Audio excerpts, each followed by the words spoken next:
Bonjour à tous, on se retrouve pour un nouveau CQFR post-Game 5. Il y avait le match 5 des finales NBA et OKC, pour la première fois de la série, a pris le contrôle de ces finales. Victoire du Thunder sur les Pacers 120-109. OKC qui mène désormais 3-2. Alors, victoire qui s'est dessinée notamment autour des 40 points de Jalen Williams, 31 points, 10 passes de Shai Gilgeous-Alexander. Shai et Théo sont avec moi. Les gars, qu'est-ce que vous retenez de ce match 5? Il y a plein de choses à retenir. C'était encore un super match.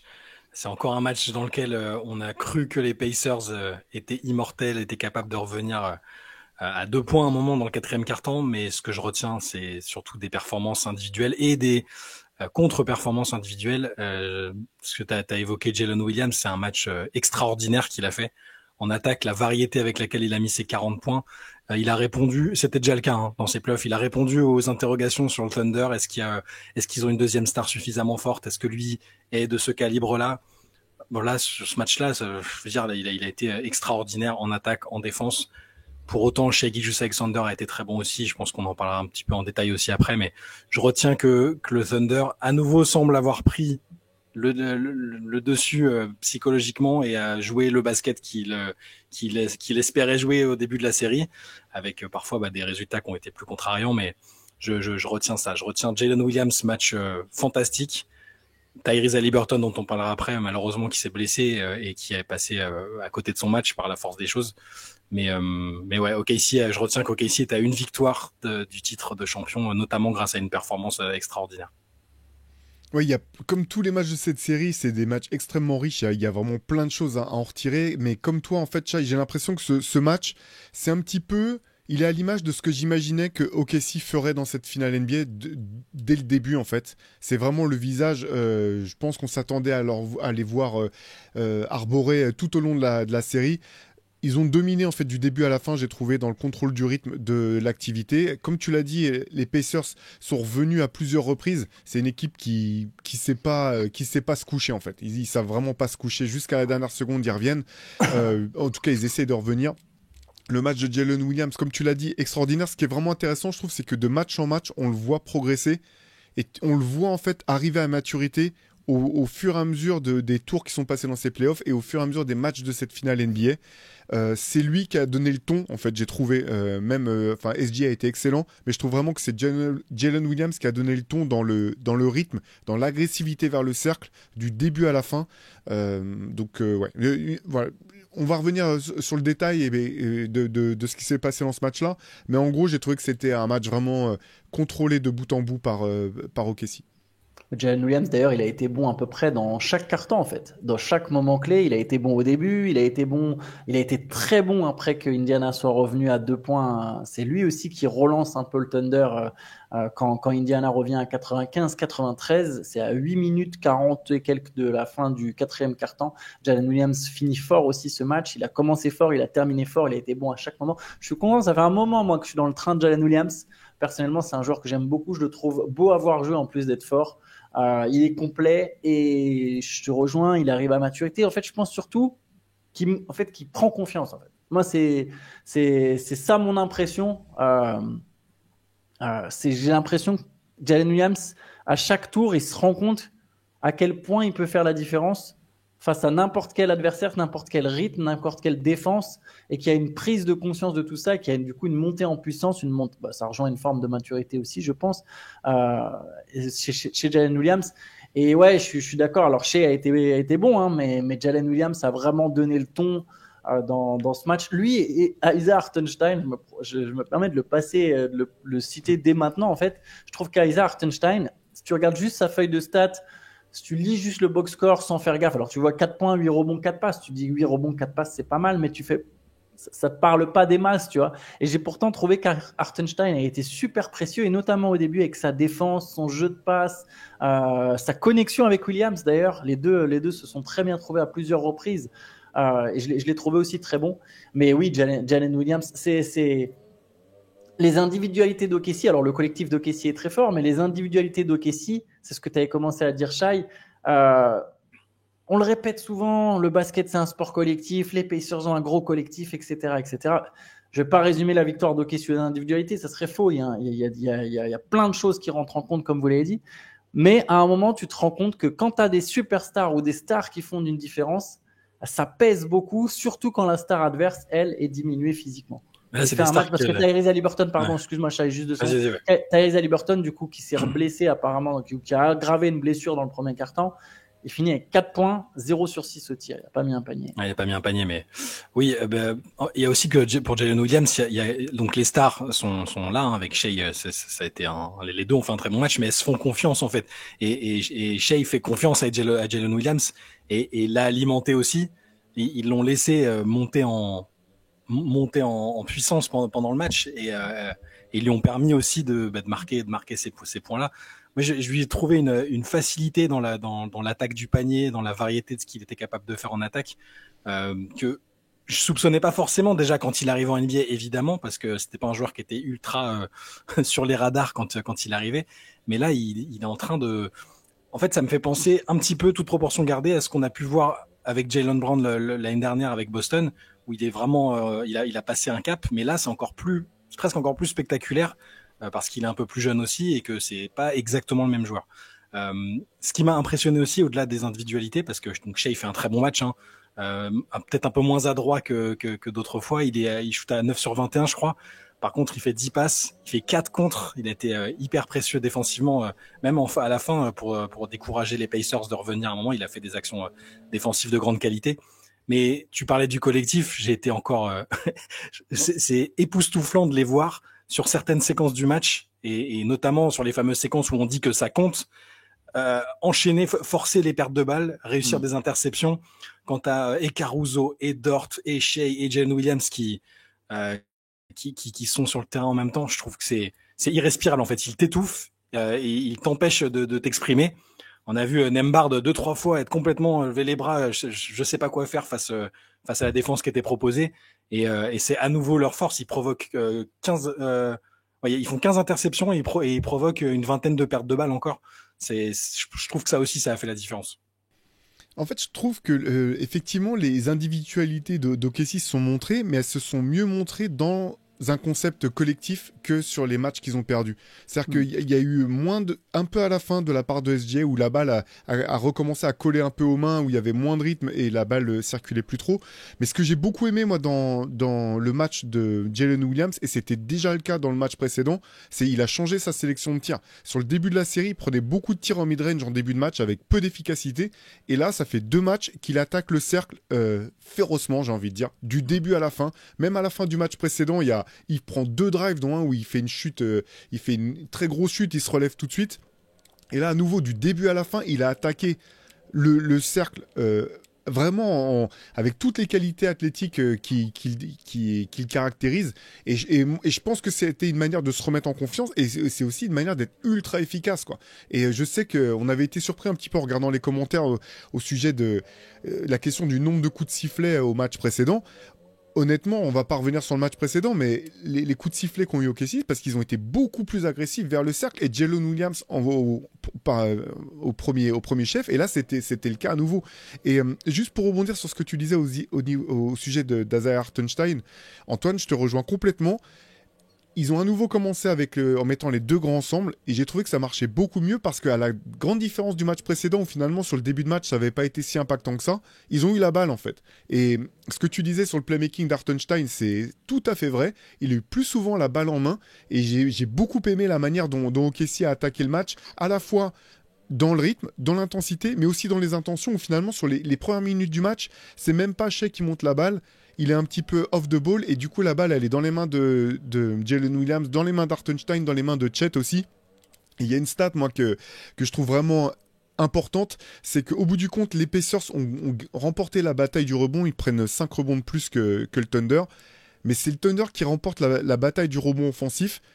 Chet Holmgren finit avec 5 rebonds offensifs, Isaiah Hartenstein avec 6 rebonds offensifs, Luguentz-Dort avec 5 rebonds offensifs, et c'est à l'image, je trouve, de la dureté et de l'implication offensive qui a été celle du Thunder, qui s'est dit on va aller dedans, et si on va dedans systématiquement, ça nous ouvrira du tir, et ça a été le premier match où ils ont été adroits à 3 points, et ça aussi on en avait parlé dans le débrief du dernier match, on se dit, il y a un moment ça va tomber, et c'est le match où c'est tombé, et c'est pour ça que c'était aussi compliqué pour les Pacers de pouvoir rebondir.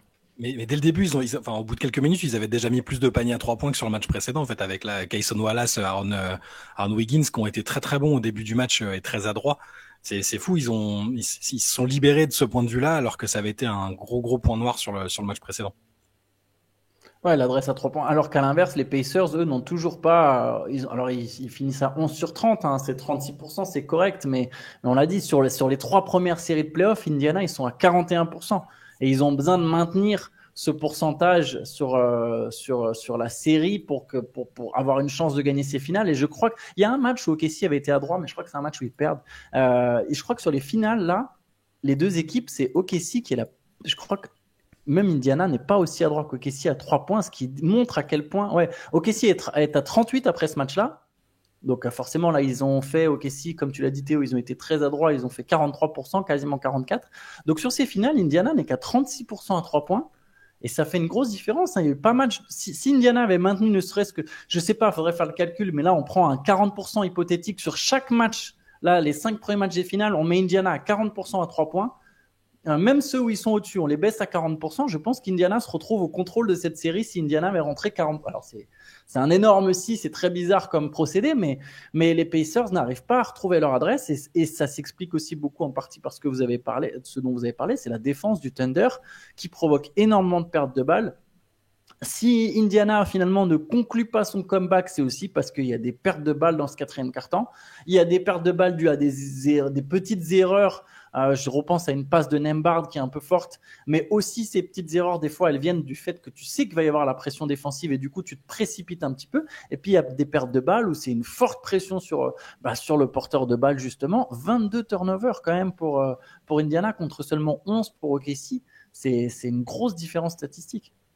Et puis tu parlais des pertes de balles et du moment où les Pacers se sont revenus. Derrière, ils ont enchaîné. Il y a eu 4 interceptions de suite qui ont mené directement à des points, soit des points en contre-attaque, soit des points en lancer franc. Et c'est là que OKC a refermé, a refermé la boîte en fait. C'était l'opportunité pour les Pacers de pouvoir revenir, vraiment faire douter cette équipe dans tout le début du match. L'ambiance elle est folle, même.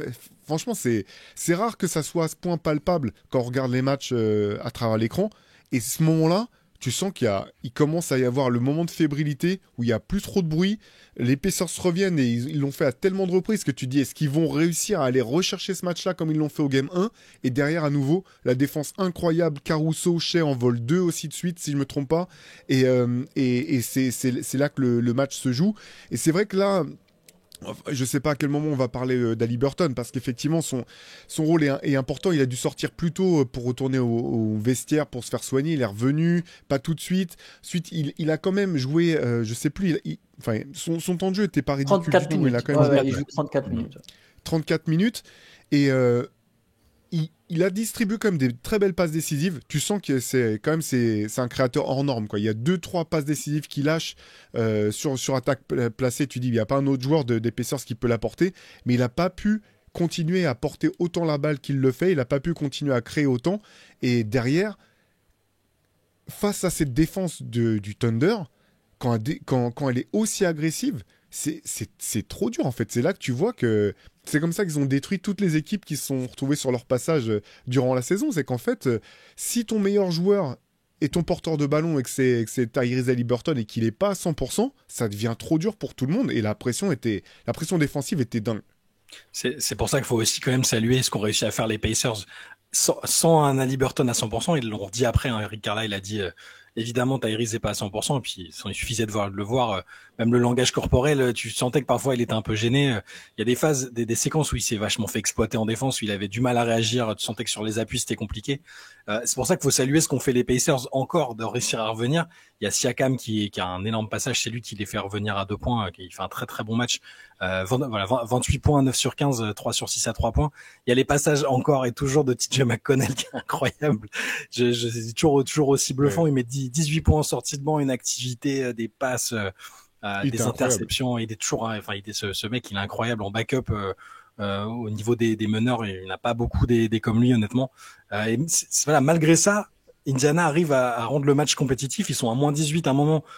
Il y a plein d'autres équipes qui, face à OKC, qui est en mode rouleau compresseur, auraient pris une avoine et ils sont revenus dedans. Ils ont réussi à rendre le match compétitif. Nesmith aussi, j'ai bien aimé son match aussi, mais que 14 points, mais de l'agressivité, un peu d'adresse extérieure. Peut-être à la limite, ouais, voilà, Siakam, comme je disais tout à l'heure, qui est toujours aussi impressionnant. Donc je salue quand même ce qu'ils ont réussi à faire dans ces circonstances-là. Et surtout, je voudrais vraiment pas commettre l'erreur que j'ai pu commettre d'autres fois, c'est-à-dire considérer que là, ça y est, OKC a gagné.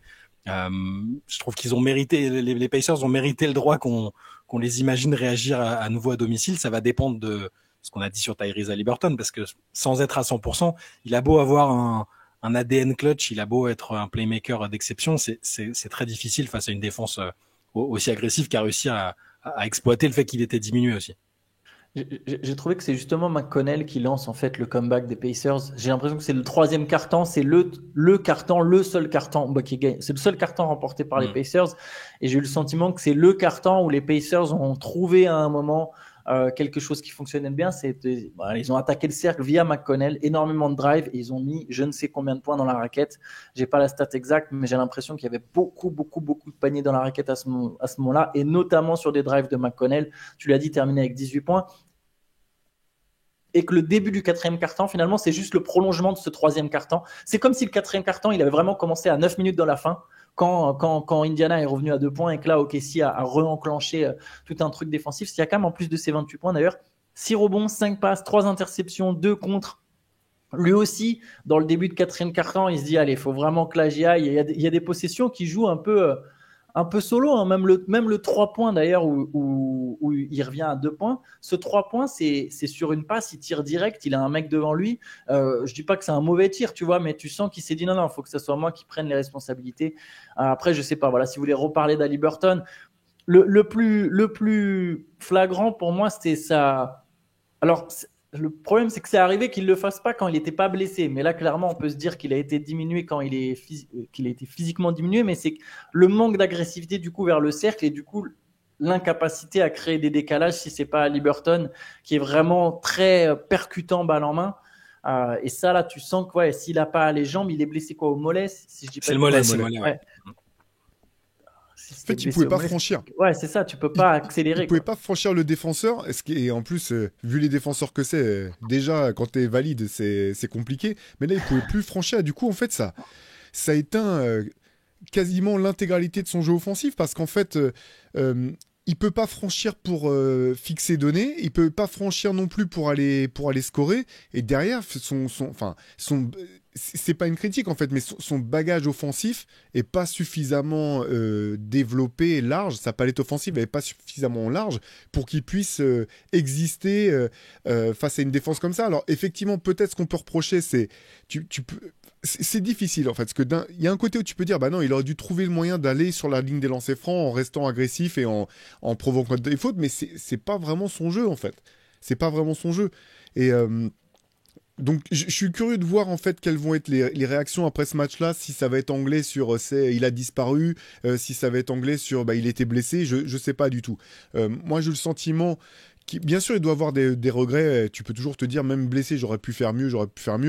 Je sais pas s'il était vraiment en capacité de faire beaucoup mieux. Par contre, ce que tu disais sur McConnell, Antoine, c'était intéressant parce que j'ai été finalement étonné, même si je comprends la logique, qu'il revienne pas plus tôt en fait à la fin du match.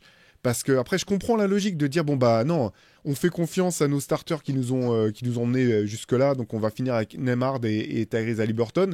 Et en même temps, si t'es le coaching staff et que tu re-regardes le match, je pense que tu peux te reposer la question de savoir finalement est-ce qu'on n'aurait pas mieux fait de laisser Haliburton se reposer pour la suite et le sortir, le mettre au frigo plus tôt et se dire bah non, on va essayer de finir avec McConnell. Je sais pas. Et c'est pas pour dire que les Pacers auraient gagné avec McConnell non plus, hein. Mais c'est, je pense, peut-être un des questionnements que le staff va avoir. J'espère juste que les critiques vont pas être trop, j'ai pas encore trop regardé, mais que ça va pas être, ah voilà, Tyrese Haliburton n'est pas une superstar, il disparaît dans le match le plus important, je sais pas. Enfin, le gars a quand même gagné quelques crédits, ou même si sur des matchs, il a pas été incroyable pendant une partie du match, le mec a plié des séries tout seul, il les a qualifiés, c'est-à-dire s'il y a pas Haliburton, ils sont pas en finale NBA, ils ont mené 2-1 contre OKC, tu l'as dit Antoine en ouverture, c'est la première fois que vraiment qu'OKC repasse devant dans la série. Je trouve qu'il a quand même mérité ce crédit-là et lui-même dit que c'est pas une excuse la blessure, que tant qu'il peut marcher, il doit être performant et machin. faut aussi garder ça en tête. Tu joues contre une équipe avec cette densité physique, cette énergie, ce niveau défensif, et tu dois jouer diminué, c'est compliqué. On a moins vu ces franchissements où derrière il fait drive and kick, où il peut attaquer le cercle quand il est en confiance aussi. Là, on les a pas vus. Il a même pas obtenu beaucoup de lancers francs, ce qui est un peu un thème récurrent pour lui depuis le début de la série. Mais je pense qu'il faut pas être trop dur non plus avec cette performance-là, vu le niveau proposé en face et vu les circonstances du match pour lui. Après, s'il tire pas beaucoup de lancers francs depuis le début de la série, c'est aussi parce que c'est pas le joueur qui va qui est le meilleur pour aller au cercle par rapport à d'autres. Pour les critiques, je sais pas, j'ai pas vu non plus. Je pense pas qu'il sera nécessairement critiqué. Bon, après, de toute façon, au pire, les critiques, c'est une chose. Ouais. Ce qui est marrant, tu vois, c'est que Tatum, quand il fait une finale 2022 contre les Warriors, il est blessé. Il n'a pas été épargné. Doncic, l'an dernier, il est un peu blessé, il n'a pas été épargné. Tu vois, c'est quand même. Dans ce cas-là, si on critique pas Haliburton, on critique pas non plus, critique pas Luka qui est blessé, on critique pas Tatum qui est blessé sur ces finales-là. Les gens n'ont pas les mêmes attentes pour certains joueurs, et puis il y a le profil. C'est un peu profil inattendu avec voilà. Haliburton, exactement. C'est différent. C'est presque le côté petit pousset, cette expression un peu débile des coupes de France françaises de foot, un peu le petit pousset Indiana. Il y a un peu ce côté-là. Par contre, là, effectivement, les Pacers vont devoir composer avec ça, avec peut-être un Haliburton effectivement diminué. Le prochain match, c'est dans la nuit de jeudi à vendredi, donc il y a que quelques jours pour récupérer. Si c'est le cas, tu sais que il y a quelques joueurs qui sont très attendus. C'est McConnell, évidemment, encore, Siakam. Et je vais mettre deux autres joueurs. Je vais parler de Nembhard et Mathurin, en fait. Parce que c'est les 4 mecs susceptibles un peu d'aller créer leur propre tir. Mathurin, on l'a vu dans un match. Sur les autres matchs, il a manqué d'adresse. Nembhard, on le voit de manière ponctuelle de temps en temps, mais on l'a pas vu faire un. Je veux dire, si tu prends les playoffs de l'an dernier, quand Haliburton joue pas du tout, Nembhard, il porte cette équipe en fait. Il y a des moments, il est vraiment en mode star, au point où moi je me suis dit, Nembhard, c'est peut-être un mec dans un autre contexte qui serait une star. Je pense qu'il lui manque un peu de taille. Je pense que Nembhard serait vraiment une star s'il avait 5 cm de plus. Est-ce que Nembhard, Mathurin, ces gars-là que je viens de citer, est-ce qu'ils seront capables de hausser le ton individuellement? Il y aura évidemment tout ce qui passe par le collectif, mais eux, au sein de ce collectif, comme tu le disais Théo, d'hausser le ton individuellement pour aller mettre les points nécessaires à essayer de battre cette équipe du Thunder. Parce que je vois pas demain les Pacers limiter le Thunder à 95 points, par exemple. Il faut le faire 2 fois en plus. Parce que le faire une fois, maintenant il faut le faire 2 fois. Déjà dans l'optique, ouais, mais déjà ne serait-ce que sur le Game 6. Après le Game 7, c'est encore une autre histoire, mais déjà sur un match, est-ce que ça c'est faisable? Mathurin, ce qui était intéressant, c'est qu'il a déchiré au niveau de l'adresse, mais moi j'ai bien aimé son impact quand même. Il a commencé fort. Il commence fort en fait. C'est non, ce que j'aime bien, c'est vraiment un mec qui a pas peur quoi. C'est un mec, et c'est aussi un mec qui va trouver. Alors, parfois il y a de l'excès, mais tu peux pas. En fait, avec ce type de profil, faut que tu acceptes les excès, sinon tu peux pas avoir. Voilà, je comprends les gens ou les entraîneurs qui supportent pas ce type de joueur parce que il y a beaucoup de risques, mais il y a aussi potentiellement beaucoup de récompenses. Et ce que j'aime bien, c'est que même s'il met pas dedans, il a une activité et un impact physique qui se fait vraiment sentir. Et je regardais hier, il prend 8 rebonds quand même. 8 rebonds, il y a un moment, il revient sur une contre-attaque, il met un contre énorme sur Jalen Williams, je crois. C'est quand même un joueur d'impact et c'est un joueur, effectivement, où quel que soit le scénario, si tu le mets sur le terrain, il va pas se cacher derrière les autres. Et globalement, encore une fois, même si il a déchiré au niveau de l'adresse, j'ai trouvé son impact, enfin, j'ai trouvé qu'il avait un impact. Quoi, quand il termine avec un plus-minus. C'est ce que j'allais dire. Sur 22 minutes, plus 6, c'est quand même assez significatif. Ouais. Lui et McConnell ensemble, ça fait plus 6, plus 4. Les autres, c'est des temps de jeu plus anecdotiques, mais il a eu de l'impact. C'est juste qu'il a pas eu la réussite offensive insolente qu'il a eu sur le match à 27 points en 22 minutes. Mais c'est un joueur comme ça, de toute façon, on le sait. Après, ce qu'il faut remettre aussi en contexte, c'est que c'est les minutes dans lesquelles il a pu. S'il a le plus 6, c'est aussi parce qu'en face, t'as pas forcément le meilleur line-up du Thunder. Ouais. Donc c'est pas tout à fait la même quand t'as le meilleur line-up. Et un truc vraiment que je trouve intéressant aussi, c'est que Marc Daigneault s'est tenu à nouveau à changer un petit peu les rotations autour de Shai Gilgeous-Alexander. Là, il sort au bout de 6 minutes du premier quart-temps, au bout de 6 minutes quasiment du troisième quart-temps. Je trouve que ça a plus de sens aussi, je vous l'avais dit, mais je comprenais pas trop le fait que les rotations où tu restes axé, de dire ouais, il joue tout le premier quart-temps et après il sort systématiquement au début du deuxième, je trouve vraiment que ça a ses limites. Là, je trouve que ça a plus de sens et que ça a aussi permis. Toutes les rotations du Thunder ont plus de sens. Et honnêtement, on peut revenir à ça hein, du côté d'OKC, mais commencer avec leurs deux grands comme ils ont fait pendant toute la durée des playoffs. Finalement, ça leur permet d'être dans des rotations qui sont, je trouve, plus avantageuses derrière. C'est pas tant que tu commences en mettant un éclat tout de suite avec tes deux bigs, c'est que derrière, tout a mieux fonctionné, je trouve, depuis qu'ils sont revenus à ça. En fait, il y a un meilleur contraste au moment du coup où le premier 5 small ball rentre. Il y a comme un espèce de, tu sais, une différence d'énergie, de vitesse l'adversaire, tu vois, s'est mis sur un rythme. Et d'un coup, tu sens le changement de rythme. Alors que si tu commences tout de suite en small ball, tu sens moins ce changement de rythme. Et c'est vrai que depuis qu'ils sont repassés à ce 5-là, ils ont gagné 2 matchs, en fait. Et en plus, ils ont forcé là sur ce match-là, c'est les Pacers qui ont dû changer en premier. Obi Toppin, il rentre bien plus tôt que d'habitude. Ouais, il est rentré très match. tôt. Ouais. Donc en fait, tu d'une manière ou d'une autre, alors que le score était pas encore, il y avait pas, je sais plus quel était le score. Je sais qu'OKC était devant, mais tu forces l'adversaire à changer. Et c'est ce qu'on s'était dit au début en fait.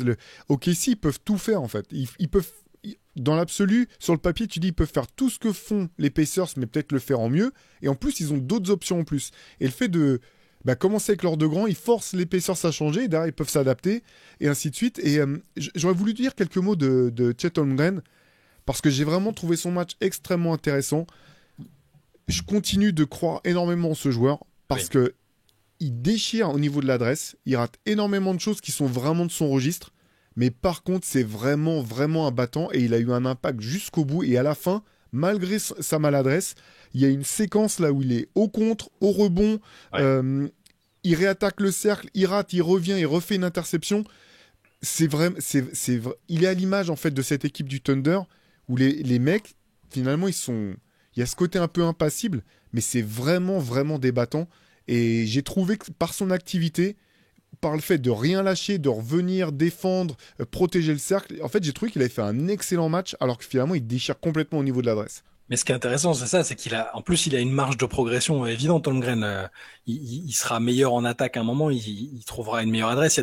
Ce que tu disais, c'est exactement ça. Il y a des paniers, il doit les mettre, des trucs où il se complique un peu la vie. Il est relativement prêt. Tu te dis, allez, il repose un dribble et il va dunker tellement il est long et grand. Mais moi aussi, j'ai bien aimé son match et sa marge de progression, elle rend, on n'est pas, les finales sont pas terminées, mais dans l'optique déjà de se projeter sur la suite pour cette équipe-là, c'est effrayant aussi. Je voyais une stat pour ses contres, c'est le 3e joueur de cet âge-là à faire autant de contres dans une campagne de playoff. Alors il y a Ibaka qui était 10 km au-dessus, 123 contres, qui était hyper en avance. Kobe 2e et Chet Holmgren déjà avec plus de 60 contres. Donc les contres ne font pas tout, mais moi aussi j'aime sa combativité, son agressivité, le fait qu'il joue pas forcément comme un joueur aussi jeune et ça, c'est la thématique de cette équipe là aussi. Hein. Malgré leur inexpérience, ils ont des phases, des séquences de maturité qui sont époustouflantes et Holmgren ça fait partie de ça. Moi aussi j'ai bien aimé son match en dépit de la maladresse. En fait, je trouve que comme Williams et même chez Gilgeous Alexander, il a l'air nonchalant.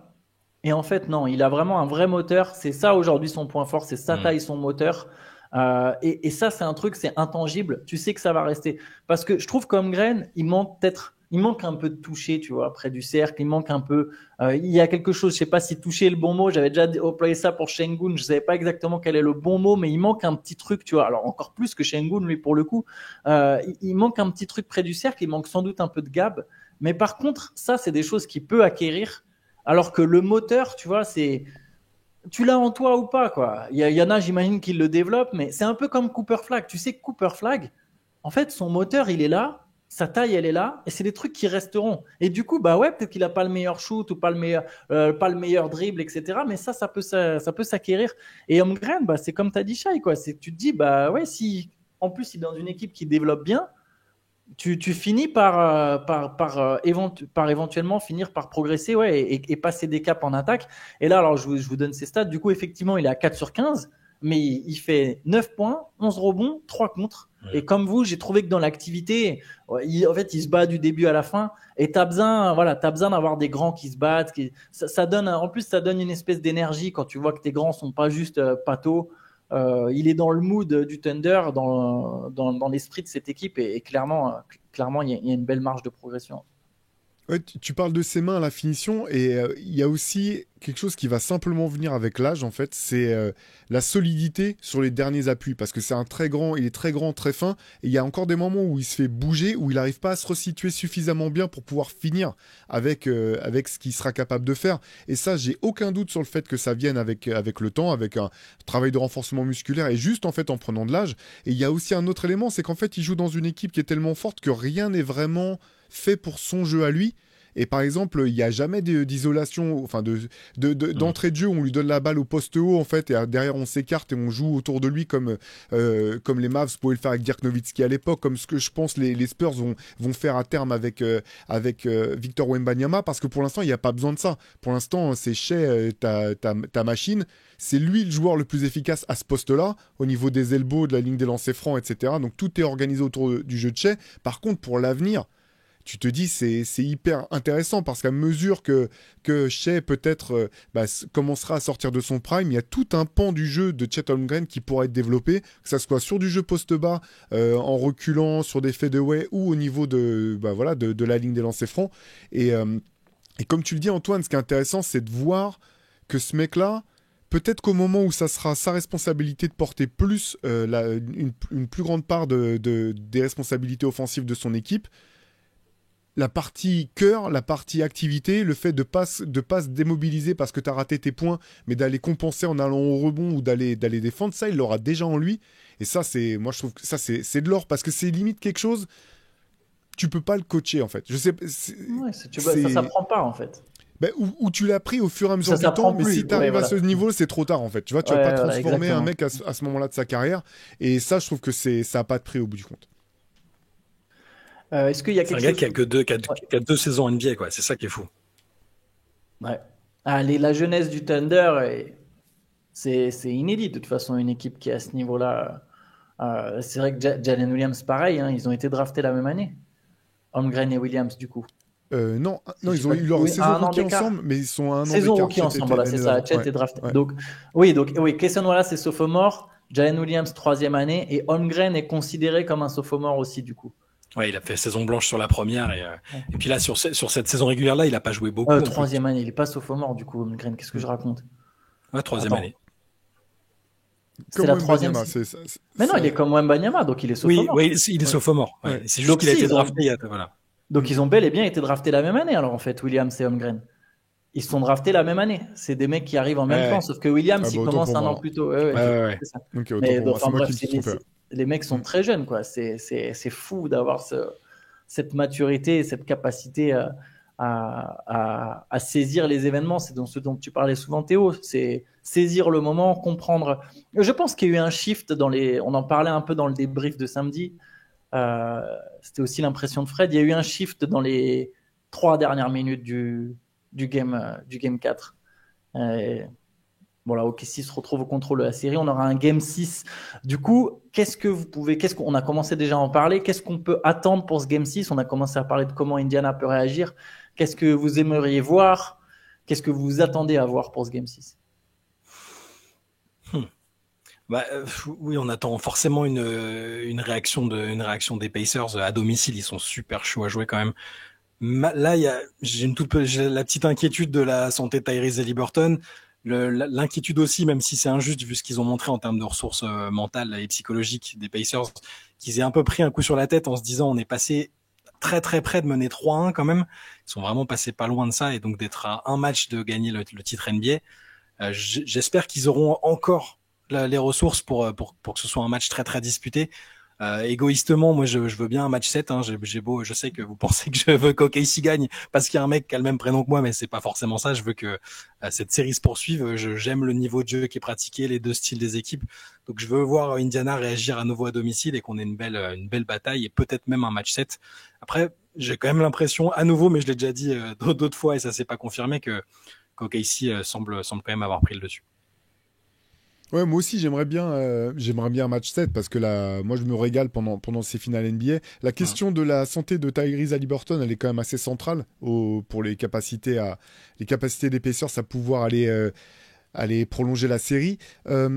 dans tous les cas, je m'attends s'il est sur le terrain, je pense qu'il fera un meilleur match qu'hier. Ça, j'en doute pas, parce que là, t'as plus le choix. Et d'une certaine manière, pour le Thunder, je pense que le Thunder doit aborder et va aborder ce match-là comme si c'était le dernier.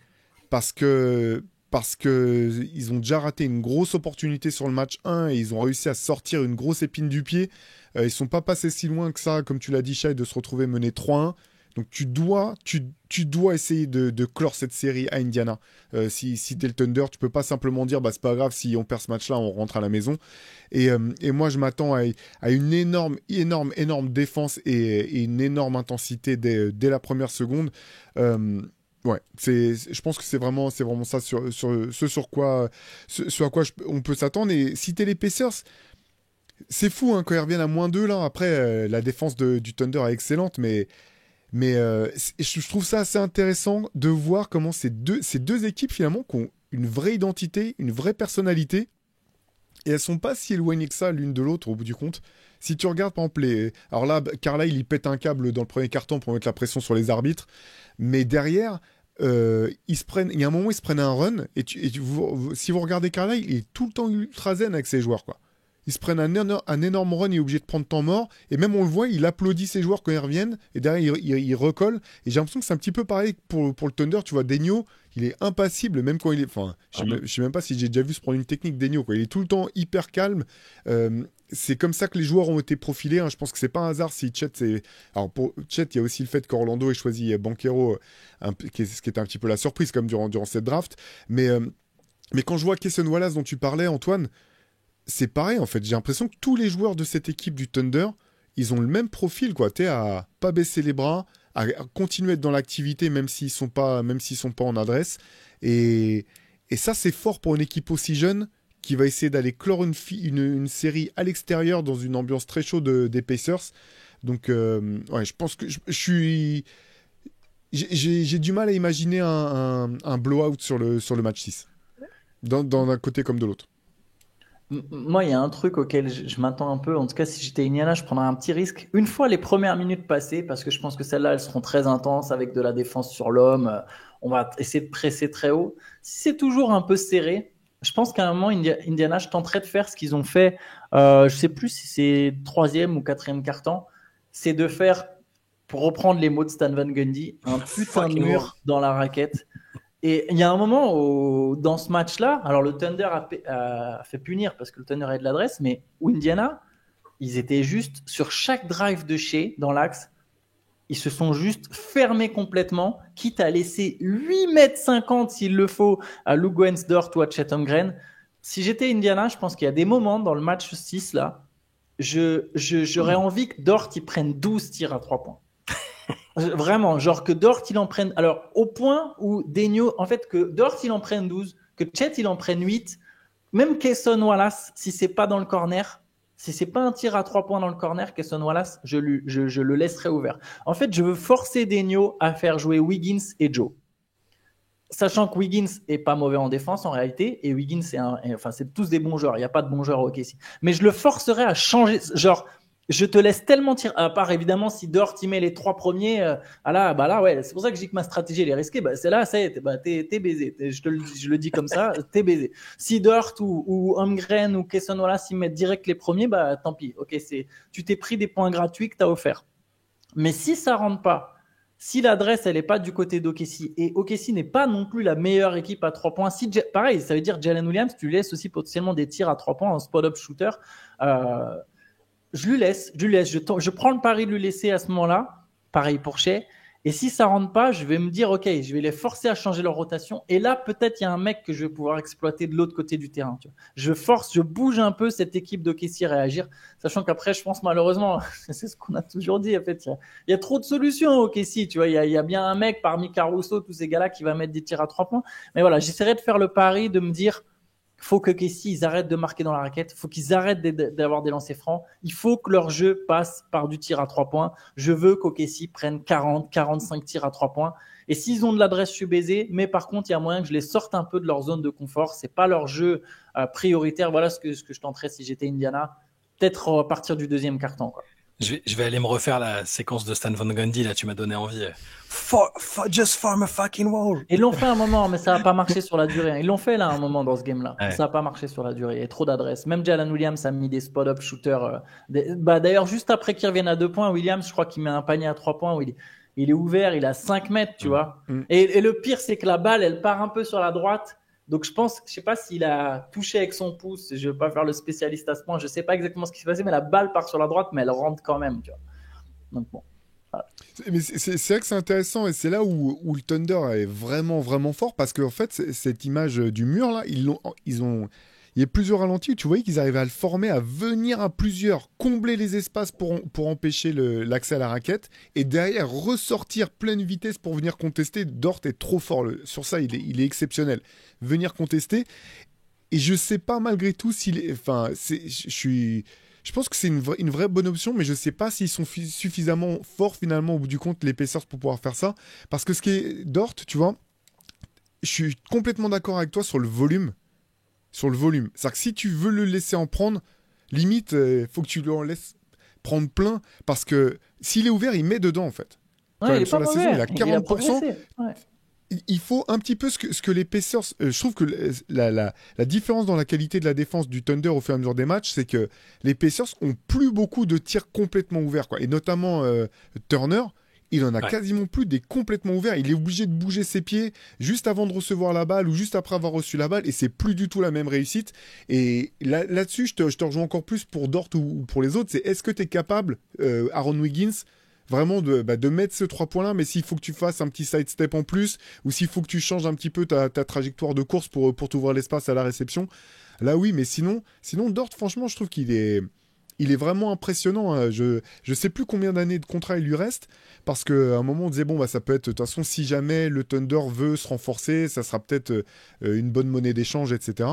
Quand tu vois la progression du gars en fait. Il avait signé 5 ans, je crois. Du coup, ouais, 5 ans, il avait signé. Okay. Je me rappelle pas. Il est jusqu'en 2026 et il y a une team option en 2026-2027. Qui est encore sous un contrat très favorable, hein, vu que c'est quand même un des tout meilleurs défenseurs de la ligue. Là, cette saison, il était à 17 millions de dollars de contrat, de salaire. Parce que je suis impressionné quand même par sa régularité à 3 points. Pendant la saison régulière, on s'était dit un petit peu, bon, on verra en play-off. Finalement, en play-off, ça continue quand même. Il est moins droit, je crois il était à 40%, je crois, en saison régulière. Il est à 35 sur les playoffs, mais il est à 58 sur les finales. Alors, c'est les finales qui le font remonter, hein. Beaucoup, il était un peu moins que ça, mais effectivement, il a progressé. Il a vraiment progressé au tir, Lou Dort. C'est pour ça que j'ai dit, s'il met les 3 premiers, t'es baisé. Mais il y a des jours où Lou Dort, il peut faire 3 sur 12. Mais je sais pas s'il en prendra 12. C'est pour ça que c'est intéressant. Ouais, c'est ça, exactement. En fait, le but, c'est que tu le sortes, en fait. C'est que justement, c'est que Denios dise, OK, là, si ça continue, Dort, il va finir à 12 tirs à 3 points. C'est pas ce que je veux. Je fais tourner. Je mets Joe, je mets Wiggins, je tente d'autres choses. Mais il y a des réponses, hein. Sachant que, voilà, je suis pas sûr que ça. Et en plus, ça sous-entend aussi que parce que le Thunder peut gagner un match défensif. Ah ouais. Indiana défend bien, mais Indiana, je suis pas sûr qu'Indiana puisse limiter OKC à 90 points, comme je le disais. Tu vois, il faudrait ralentir suffisamment l'attaque du Thunder tout en étant fort en attaque. Il y aurait toujours cette donnée d'être fort en attaque. Juste, j'y pense parce que là, vous m'avez parlé des contrats du Thunder. Le Thunder au final, tu as raison, Théo. Je pense pas non plus que Dort sera nécessairement la monnaie d'échange. Par contre, je vois que Joe, il touche 12 millions à Isaiah Joe. C'est un joueur qui est remplaçable. C'est un bon joueur, hein. Il est important tout au long de la saison régulière. Il peut être important sur des séquences de playoffs, sur des matchs, sur des séries, etc. Mais à 12 millions, avec son profil, c'est un mec que tu peux échanger facilement. Il y a, alors Aaron Wiggins, il est à 10 millions aussi. Potentiellement, tu peux le changer. Kenrich Williams, qui est pareil, très intéressant, il a 7 millions. C'est des petits contrats que tu peux refourguer assez facilement si vraiment tu as besoin de faire des économies. Ousmane Dieng, 6 millions. C'est un jeune qui va savoir qui peut le relancer. Donc, si tu veux, tu peux éventuellement te séparer de ces mecs-là. Je pense que du moment que tu gardes ta base, tu restes solide. Et ce qui est intéressant avec OKC, c'est qu'ils ont tellement de pics. On sait que des fois, à un moment, quand tu es fort, le moyen de te renforcer, de maintenir ta dynastie, c'est de drafter des mecs en fin de premier tour qui arriveront à être impactants dès leur arrivée en NBA. C'est difficile à trouver. Ça demande de faire les bons choix. T'as là ce rookie-là et tu sais que pendant 4 ans, ce mec-là, il est sous un contrat rookie et il te sert et au pire, après, il part ailleurs. Les Spurs ont été très forts pour faire ça. trouver des mecs qui, même rookie, dans leur contrat rookie, allaient être pas non plus une star, parce que tu as déjà tes stars, mais juste suffisamment bons role-players dès leur arrivée en NBA. Et ça, OKC, avec tellement de pics, ils peuvent les échanger, bien sûr, mais ils peuvent aussi se permettre de se dire, nous, on va un peu se permettre de faire ce qu'a fait Denver. On va pas payer nos role-players qui sont entre 6 et 8 de notre rotation. On va les laisser filer. Par contre, on va avoir un tel jeune qui va arriver et qui va pouvoir être impactant. Et Denver n'a pas réussi à le faire parce qu'au final, les jeunes n'ont pas été assez bons. Mais si OKC, il pioche 3 fois par draft, il y en a peut-être un sur les 3 à chaque fois qui sera suffisamment bon pour s'intégrer pendant quelques années dans la rotation. Mais ils sont peut-être même, j'exagère, ça arrive pas tout le temps, mais même des joueurs non draftés, Luguentz-Dort, il est non drafté et c'est un des meilleurs défenseurs de la ligue. Donc ils ont la cellule pour très bien drafter. Au pire, il y aura des joueurs pour lesquels ça fonctionnera pas, mais ils auront tenté le pari avec. Ils ont cette capacité-là. C'est pour ça que on se projette déjà un peu. Ils sont pas champions NBA encore, hein, ok. Mais ils ont tellement la situation est tellement enviable. Je sais qu'à un moment beaucoup disent qu'il faut payer tout le monde et que c'est compliqué, mais je pense que même là, ils ont des variables d'ajustement. Si les mecs ont vraiment envie de continuer à jouer ensemble, ils peuvent y arriver. En fait, ils sont encore jeunes, ils ont des joueurs avec une mentalité. T'as pas l'impression qu'il y en a un qui a envie absolument de sortir du lot et d'avoir sa propre team. On en est pas encore là, hein, à nouveau, mais il y a tous les voyants sont ouverts et s'ils sont champions, ils auront peut-être non plus pas besoin de faire ces fameux d'actionner les leviers. On se demandait est-ce que c'est Dort, moi, Dort, je le bougerai jamais. Je veux dire, il est tellement fort en défense que même si il est s'il fait une saison où il passe un peu à côté à 3 points, admettons, il est tellement fort de ce côté-là du terrain que c'est imbougeable pour moi. Pardon, 2 secondes. Quand même, hein, tu dis ils n'auront pas besoin. Il y a 2 extensions massives qui arrivent, c'est Jalen Williams et Chet Holmgren. Hein. À moins que le propriétaire d'OKC soit prêt. Je veux dire, le CBA aujourd'hui est fait d'une manière qu'au-delà d'un certain nombre d'années, tu peux plus être au-delà du deuxième apron. Et OKC va être. Alors, ça ne change pas ce que tu as dit, hein, mais comme toutes les équipes qui sont championnes NBA ou qui sont bien placées, les fenêtres sont plus aussi longues qu'à une époque. Voilà, non, bien sûr. C'est quand même très, très important à souligner. Vas-y, Théo, pardon. Non, et puis en plus, leur propriétaire n'a jamais voulu vraiment mettre la main à la poche et aller et payer la taxe. Donc effectivement, c'est une vraie question. Je revenais simplement à ce que tu disais sur les choix de draft, ce qui est hyper judicieux et ça revient à ce qu'on disait de Luguentz-Dort ou de Cason Wallace, c'est que la manière dont le Thunder draft, c'est impressionnant. L'an prochain, ils auront Topic en plus dans le roster, qui est déjà là et qui est sur le banc, tu vois, il est là, il joue pas, mais il voit ce que c'est, il découvre l'ambiance. Toutes ces choses-là sont trop bien faites parce que tu sens même qu'au niveau du profil des joueurs, il n'y a pas que le profil, ce que tu peux faire sur le terrain, il y a ta mentalité. Est-ce que tu vas accepter d'être un role player? Est-ce que tu vas accepter de jouer ton rôle? Tout ça, c'est fait à la perfection. Juste un petit mot sur Kenrich Williams. Je pense pas que ça sera un joueur qui va bouger. Visiblement, ils le kiffent comme ils ont kiffé Nick Collison. C'est une espèce de mec qui tient le vestiaire et lui, il est là depuis le début du projet jeune de reconstruction du Thunder. Je serais pas étonné, tu vois, qu'il fasse un parcours à la Nick Collison ou Udonis Haslem du côté du 8 à rester jusqu'au bout et après carrément intégrer le staff ou le management. Est-ce que vous voulez ajouter quelque chose? Je pense qu'on a quand même. Ouais, moi, j'avais juste un petit point stat rapide pour dire que le match de Shai Gilgeous-Alexander avec 30 points, 10 passes et 4 contres, il y a personne qui l'avait fait en NBA sur des finales depuis 74. C'est quand même, c'était pas rien, même si on a beaucoup parlé à juste titre de Jalen Williams, le match de Shai est quand même très bon et assez remarquable pour être souligné. Et je crois que là, c'était son 15e match à 30 points ou plus dans cette campagne de playoff. Il y a que Michael Jordan, Kobe Bryant, Hakeem Olajuwon qui l'ont fait avant lui. Voilà. Et mine de rien, lui, il tient vraiment son rang. T'as raison, t'as très bien fait de le souligner.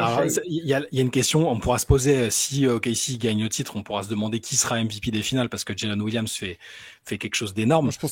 Non, mais c'est chier quand même. Pour le coup, je pense qu'elle se pose pas du côté du... pour moi, elle se pose pas du tout. Ouais. Ça va dépendre aussi du dernier ou des derniers matchs, mais sur les stats, Jalen Williams fait des matchs très très très solides aussi. Donc moi je pense que la question elle pourrait se poser. On a déjà été surpris d'autres années. Si là, imagine sur le Game 6, Jalen Williams il remet 35 points et Shai est plus discret. Attention, il y a 10 personnes qui votent et ça peut. Je donne les stats actuellement. Hein. Ouais. Shai il est à 32 points. Jalen Williams il est à 25. Il y a quand même 7 points d'écart. Shai, il y a un seul match où il met pas 30 points. Donc là, il est à 25 malgré ce match à 40 points. Et j'adore Jalen Williams. Vous savez, je suis grand défenseur de Jalen Williams. Je pense que c'est mon joueur préféré au Thunder. Shai, il est à 47% de réussite. Jalen Williams, il est à 45%. Shai, il est le moteur de l'équipe. Il est le plus adroit. Il est celui qui... Alors, oui, il prend plus de passes. Il lâche plus de passes aussi. Je pense qu'il n'y a pas un monde où c'est pas Shai qui est MVP des finales. Ouais, puis il y a sa masterclass du match 2, il y a la fin du match 4 où il est exceptionnel. Je pense vraiment qu'il y a une démarcation du côté du Thunder. Par contre, je me faisais la réflexion quand le match était encore très serré entre les deux équipes, que si c'était les Pacers qui devaient s'imposer, pour le coup, je serais pas étonné que ce soit Pascal Siakam qui soit MVP. Je trouve que c'est vraiment leur joueur le plus constant. Autant on en avait parlé pour la finale de conférence, je trouvais ça pas... C'était pas scandaleux que ce soit Pascal Siakam, mais je trouvais qu'il y avait la question se posait. Enfin, j'étais un peu surpris malgré tout que c'est basculé de son côté. Là, je serais moins surpris si jamais, à moins que Haliburton finisse avec 2 triples-doubles et 2 victoires de suite pour les Pacers. Mais je trouve la question elle se poserait plus potentiellement pour les Pacers que pour le Thunder. Par contre, ce qui est intéressant avec Williams aujourd'hui, c'est de se demander quelle est sa place dans la hiérarchie NBA. Je pense qu'il ne cesse d'être. Tu vois, Jalen Williams. Alors, c'est délicat parce qu'il joue aux côtés de Shai et du coup, c'est difficile de comparer des contextes. Tu vois, par exemple, aujourd'hui, je pense quand même que Donovan Mitchell est un meilleur joueur. Mais c'est dur sur tous ces arrière-scoreurs, tu vois, qui sont dans des contextes différents, de savoir exactement quelle est sa place. Mais je pense que Jalen Williams, c'est clairement en train de monter parmi les meilleurs joueurs de la ligue, quoi. Le mec fait le match de sa vie, 40 points dans un game 5 des finales. Et pour moi, il est en train de grimper les rangs. Alors, j'y ai pas réfléchi et je veux pas passer pour le hater de Donovan Mitchell à nouveau. Mais pour moi, il est très très haut là. Il est en train de devenir très très haut. J'aurais pas dû citer Mitchell parce qu'effectivement, Mitchell c'est délicat. Mais par exemple, je trouve que Jalen Williams est un meilleur joueur que Tyrese Maxey. Tu vois, pour moi, il y a pas photo en fait. Il y a même pas. Après, c'est impacté par la situation, ce qui s'est passé cette année, mais je pense vraiment que Jalen Williams est plus fort, juste sur le jeu, il est plus fort. Il joue des deux côtés du terrain. C'est un excellent défenseur. Enfin, sur la panoplie complète, il y a pas beaucoup de joueurs comme lui. Hein. Je suis d'accord. Je préfère lui aussi à Ja Morant. Oui, non, mais aujourd'hui, c'est sûr. C'est certain. Alors, il y avait les questions autour de est-ce qu'au moment des playoffs et machin, mais là, la question se pose pas. Il fait des très bons playoffs. Il est très fort des deux côtés du terrain. Il fait un game 5 à 40 points. Il est exceptionnel. Allez, je vous propose qu'on s'arrête là-dessus, qu'on tourne cette page. On se retrouvera demain matin de toute façon pour un CQFR. Allez checker la preview de l'Euro féminin. Ça commence demain. Shai nous a offert une belle preview, notamment sur les chances de l'équipe de France.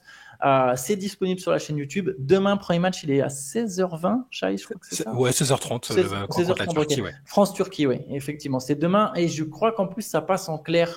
Sur TF1, sur TMC. Ouais. TF1 ou TMC? TF1? C'est sur TF1. Enfin, c'est le groupe TF1 qui l'a. Donc, je sais plus si c'est TMC qui passe, qui fait partie du groupe TF1. TMC, c'est la 10. Voilà. Je sais alors là, exactement. Mais voilà. Donc, c'est en clair, profitez-en si vous voulez voir l'équipe de France de basket féminine. Et du coup, la preview est disponible sur notre chaîne YouTube. Nous, on se retrouve demain pour un nouveau CQFR. Bonne journée à tous. Ciao, ciao. Ciao. Ciao.